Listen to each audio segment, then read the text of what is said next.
Hi friends, ನಮಸ್ಕಾರ. ಎಲ್ಲರೂ ಹೇಗಿದ್ದೀರಾ? ಇವತ್ತು ಹಚ್ಚಿದ ಅವಲಕ್ಕಿ ಮಾಡೋಣ ಹೇಗೆ ಅಂತ ನೋಡೋಣ. ಫಸ್ಟಿಗೆ ಅಡುಗೆ ಎಣ್ಣೆ, ಸಾಸಿವೆ, ಜೀರಿಗೆ, ಕರಿಬೇವು, ಮೆಂತ್ಯ ಮೆಣಸಿನಕಾಯಿ ಮತ್ತು ಶೇಂಗಾ, ಪುಟಾಣಿ ಮತ್ತು ಹುಬ್ಬಳ್ಳಿ ಸ್ಪೆಷಲ್ ಅವಲಕ್ಕಿ ಇದು, ಒಣ ಕೊಬ್ಬರಿ. ಮೊದಲಿಗೆ ನಾವು ಅವಲಕ್ಕಿಯನ್ನು ಸ್ವಲ್ಪ ಹುರಿದುಕೊಳ್ಳೋಣ. ಸ್ವಲ್ಪ ಕ್ರಿಸ್ಪಿಯಾಗಿ ಬರಲಿ ಅಂತ ಹುರ್ಕೋಬೇಕು. ಸ್ವಲ್ಪ ಎಣ್ಣೆ ಹಾಕ್ಬೋದು ಬೇಕಂದರೆ, ಇಲ್ಲಾಂದರೆ ಹಾಗೆ ಹುರ್ಬೋದು. ನಿಮಗೆ ಹೇಗೆ ಅನುಕೂಲ ಆಗುತ್ತೆ ಹಾಗೆ ಹುರಿಬೋದು. ಸ್ವಲ್ಪ ಕ್ರಿಸ್ಪಿ ಬಂದರೆ ಸಾಕು. ಆಮೇಲೆ ಒಂದು ಬಾಣಲಿನಲ್ಲಿ ಎಣ್ಣೆ ಹಾಕಿ ಅದು ಕಾಯ್ದ ಮೇಲೆ ನೋಡಿ, ಈಗ ಪುಟಾಣಿ ಹಾಕ್ತಾಯಿದ್ದೀನಿ. ಇದು ಸ್ವಲ್ಪ ಲೈಟ್ ಗೋಲ್ಡನ್ ಬ್ರೌನ್ ಬರಬೇಕು. ಲೈಟ್ ಗೋಲ್ಡನ್ ಬಂದಮೇಲೆ ಅದನ್ನು ಹುರಿದಿರೋ ಅವಲಕ್ಕಿ ಮೇಲೆಲ್ಲ ಹಾಕಬೇಕು. ಈಗ ಹಾಕೋದ್ರಿಂದ ಅವು ಸಪ್ರೇಟಾಗಿ ಹುರಿಯೋದ್ರಿಂದ ಅದು ಚೆನ್ನಾಗಿ ಟೇಸ್ಟ್ ಆಗುತ್ತೆ ಅಂತ. ಅದಕ್ಕೋಸ್ಕರ ಒಟ್ಟಿಗೆನೂ ಹುರಿಬೋದು, ಹಾಗೆ ಸಪ್ರೇಟು ಕೂಡ ಎಣ್ಣೆಯಲ್ಲಿ ಫ್ರೈ ಮಾಡ್ಬೋದು. ಈಗ ಶೇಂಗಾ ಹುರ್ದು ಹಾಕೋತಾ ಇದ್ದೀನಿ ನೋಡಿ.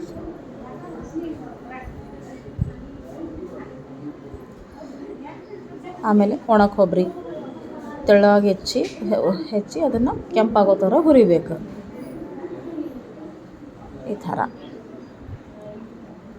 ಟೇಸ್ಟ್ ತುಂಬ ಚೆನ್ನಾಗಿ ಬರುತ್ತೆ. ಅದಕ್ಕೋಸ್ಕರ ಕೆಂಪಾಗಿ ಹುರಿದ್ರೆ ಚೆನ್ನಾಗಿರುತ್ತೆ ಅಂತ.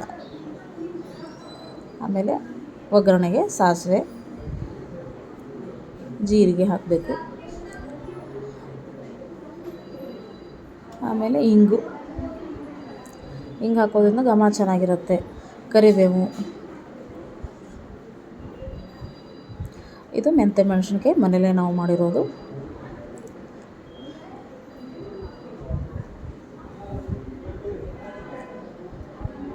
ಚೆನ್ನಾಗದು.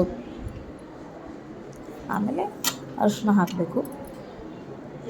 1 ಟೇಬಲ್ ಸ್ಪೂನ್ ಹಾಕಿದರೆ ಸಾಕು. ಆಮೇಲೆ 2 ಟೇಬಲ್ ಸ್ಪೂನ್ ಖಾರದ ಪುಡಿ ಹಾಕಬೇಕು.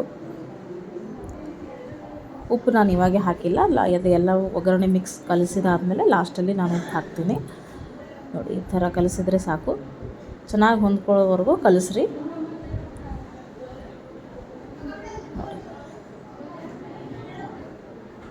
ಬೇಕಿದ್ದರೆ ಒಗ್ಗರಣೆ ಎಲ್ಲ ಆದಮೇಲೆ ಇನ್ನೊಂದು ಸರ್ತಿ ಹುರ್ಕೋಬೋದು, ಇಲ್ಲ ಬೇಡ ಅಂದರೆ ಬೇಡ, ನಡೀತದೆ.